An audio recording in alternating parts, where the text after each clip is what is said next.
ఆంధ్ర రాష్ట్రంలో తెలుగుదేశం పార్టీ ప్రభుత్వము ఏర్పాటు చేసుకొని 4 నెలలు అయింది. ఇప్పటికి అంటే 100 రోజులు దాటిపోయింది. ఈ 100 రోజుల్లో ప్రజలందరూ కూడా ఏం గమనిస్తూ ఉన్నారంటే,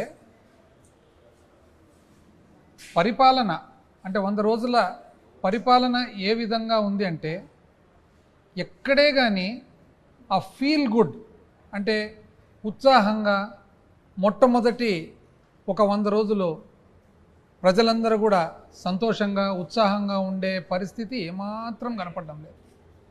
కానీ నిజం చెప్పాలంటే 3 నెలలు చాలా త్వరగా సమయము ఒక గవర్నమెంట్ పరిపాలన ఎట్లా చేస్తుంది ప్రభుత్వం అని చెప్పి ఒక జడ్జిమెంట్ చేసేదానికి. కానీ 3 నెలల సమయంలో ఏం సాధించినారని చూస్తే మాత్రము ఇంచుమించు ఎట్లయితే ప్రజలలో ఒక నెగటివ్ ఫీలింగ్, చాలా నిరుత్సాహంగా, చాలా బాధాకరంతో, స్తబ్దతతో ఎన్నికలు వచ్చిన సమయంలో 5 సంవత్సరాల తర్వాత లాస్ట్ 100 సంవత్సరాలు ఏదైతే యాంటీ ఇన్కంబెన్సీ మన రూలింగ్ పార్టీకి ఉంటుందో అటువంటి ఫీలింగ్ ఈరోజు కనపడతా ఉంది.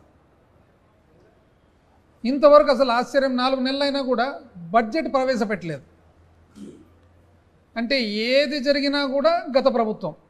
ఇప్పుడు ప్రజలందరూ కూడా చూస్తూ ఉన్నారు కదా, ప్రతి ఒక్కటి వర్షం పడినా గత ప్రభుత్వం, పడకున్నా గత ప్రభుత్వం, ఇంకోటైనా గత ప్రభుత్వం, ఇంకోటి బడ్జెట్ ప్రవేశపెట్టలేకపోవడం గత ప్రభుత్వం అనేది ప్రజలు ఎవరు ఒప్పరు. ఇప్పుడు ప్రభుత్వాలు మారేటప్పుడు 5 సంవత్సరాల తర్వాత 5 సంవత్సరాల తర్వాత ప్లస్సో మైనస్సో ఏదో ఒకటి పరిపాలన కొద్ది జరుగుతుంటుంది. కానీ ఈ విధంగా 4 నెలలైనా కూడా బడ్జెట్ కూడా ప్రవేశపెట్టలేని పరిస్థితి అనేది ఎక్కడ ఉండదు. పైగా ప్రజలు లేకపోతే ఎంతో ఆశతో చూస్తూ ఉన్నారనమాట సూపర్ 6 ఎక్కడ అని. ఎక్కడ పోయినా కూడా ఏ రోజు ఫోన్ ఓపెన్ చేసిన వెంటనే నీకు 15, నీకు 15, నీకు 15, నీకు 18. ఇది వివిధ వ్యక్తులందరూ చెప్పినటువన్నీ కూడా మెసేజెస్. ఇంటింటికి తిరిగి ప్యాంప్లెట్లు పట్టుకొని సంతకాలు పెట్టి ఏదో పట్టభద్రులకు సర్టిఫికెట్గా తెచ్చినట్లు సర్టిఫికెట్లు కూడా అందజేసినారనమాట. వచ్చిన వెంటనే ఎంతమంది పిల్లలు ఉంటే అంతమందికి సరి 15,000. మహిళలకేమో 19 ఏళ్ళు దాటుతానే 18 ఏళ్ళు దాటుతానే నెలకు 1,500 అంటే సంవత్సరానికి 18,000. రైతులకు 20,000, నిరుద్యోగులకు భృతి, 50 ఏళ్ళకే పెన్షను.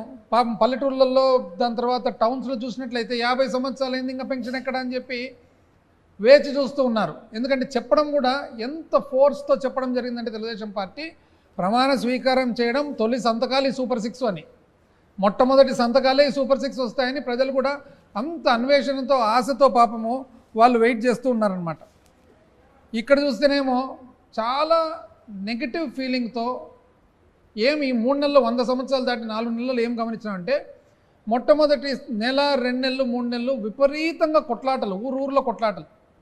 నిజం చెప్పాలంటే పార్టీల పరంగా ఎవరికో సామాన్య మానవునికి ఒక పార్టీని ఆదరించినంత మాత్రాన అన్యాయం అయితే జరగలేదు 2019 నుంచి 24. ఎందుకంటే ఏ సంక్షేమ ప్రోగ్రాం కూడా పార్టీలకు అతీతంగా జరిగింది.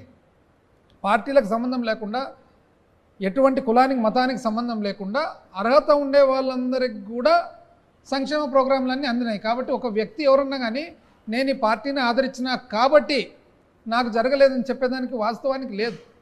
కానీ ఇప్పుడు చూడండి ఎంత నెగిటివ్ ఫీలింగ్ ఉందో. మరి ఈ నెగిటివ్ ఫీలింగ్లో అడపా మేమేదో చాలా అభివృద్ధి చేసేవాళ్ళము, మాకు మాత్రమే అభివృద్ధి చేసేది, శాశ్వతమైన అభివృద్ధి చేసేది సాధ్యమవుతుంది అనేటట్లు పేపర్లు మళ్ళీ స్టార్ట్ అయింది. ఢిల్లీలో మళ్ళీ కీలకంగా చంద్రబాబు ఈనాడు, ఆర్థిక సుడిగుండం నుండి గట్టెక్కించండి ఈనాడు, గట్టెక్కించండి మళ్ళీ ఈనాడు, 3 కేంద్ర మంత్రులతో చంద్రబాబు భేటీ రాష్ట్ర పునర్నిర్మాణమే లక్ష్యం ఈనాడు. ఫలించిన చంద్రబాబు కృషి ఈనాడు. నవంబర్ నుంచి పోలవరం పనులు, అందుకు అవసరమైన నిధులు ఇవ్వండి, కొత్త డయాఫ్రామ్ వాల్ను ఖరారు చేయండి, కేంద్ర జలశక్తి మంత్రి సిఆర్ పాటిల్కు ముఖ్యమంత్రి చంద్రబాబు వినతి.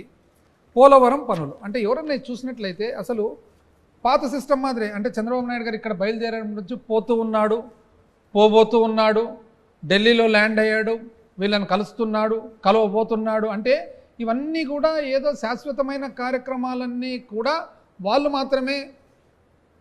మాత్రమే సాధ్యమవుతుంది అన్నట్లు ఒక సృష్టి. చూడండి, ఆంధ్రజ్యోతి, ఆదుకోండి, 5 ఏళ్లలో ఏపీ అస్తవ్యస్తం, రాష్ట్రంలో ఆర్థిక సంక్షోభం,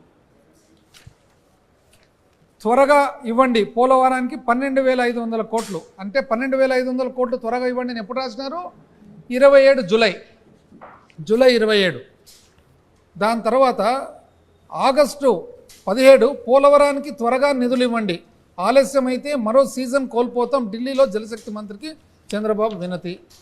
పోలవరానికి త్వరగా నిధులు ఇవ్వండి. ఆంధ్రజ్యోతి, మీదే బాధ్యత, రాష్ట్రంలో ఎయిర్పోర్ట్లను విస్తరిస్తాము.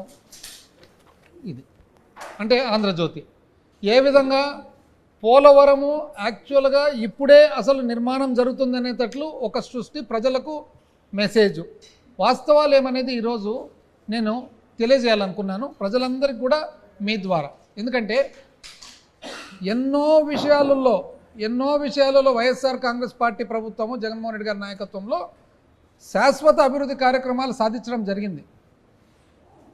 దురదృష్టానికి ఆ ప్రోగ్రాంలనంతా, ఆ సాధననంతా కూడా ప్రజలకు వాస్తవంగా ఫ్యాక్చువల్గా చేర్పించేదానికి మీడియా అంటూ వితౌట్ ఎనీ పార్షియాలిటీ ఒకవేళ చూపించింటే చాలా చక్కగా జరిగేది.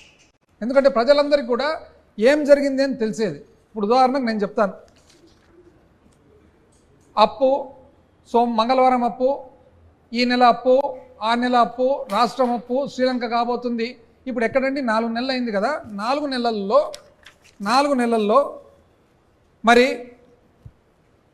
11 జూను 2,000 కోట్లు అప్పు చేయడం జరిగింది. ఎక్కడన్నా అసలు చూసినామండి పేపర్లలో? అదేవిధంగా 2 జూలై ఎప్పుడు లేని విధంగా చరిత్రలో 2 సార్లు 5,000 కోట్లు అప్పు చేయడము. అందులో 2 జూలై ఒక్కసారి 5,000 కోట్ల అప్పు, జూలై 16వ తేదీ 2,000 కోట్ల అప్పు, జూలై 30వ తేదీ 3,000 కోట్ల అప్పు, ఆగస్టు 27వ తేదీ 3,000 కోట్ల అప్పు, మరి సెప్టెంబర్ 3వ తేదీ 4,000 కోట్ల అప్పు. ఎందుకండి? ఇంతకుముందు ఎంతో చాలా అసలు కన్సర్న్తో రాష్ట్రం ఏం కాబోతుంది అని చెప్పి కొన్ని మీడియాస్ రాసేవాళ్ళు అనమాట. అప్పు ఎందుకు అసలు ఇప్పుడు అప్పే కనపడడం లేదు? నిజం చెప్పాలంటే ఏ మాట కామాట కనాలంటే అప్పటికే ఒకటే మాదిరి రాత, ఇప్పటికి ఒకటే మాదిరి రాత అంటే ఉన్నాయి చూడండి. ప్రజాశక్తి, విశాలాంధ్ర ఉదాహరణకు. ప్రజాశక్తి 31 జూలై 12,000 కోట్లకు చేరిన అప్పు. ప్రజాశక్తి 31 జూలై మరో 4 నెలలకు 1,30,000 కోట్ల ఓటన్ అకౌంట్ బడ్జెట్పై ఆర్డినెన్సు. ఈ ఏడాదికి ఇంతే. అంటే ఇది ఒక ఫ్యాక్చువల్ నార్మల్ రిపోర్టింగ్. ఆ రోజు అదే, ఈరోజు అదే.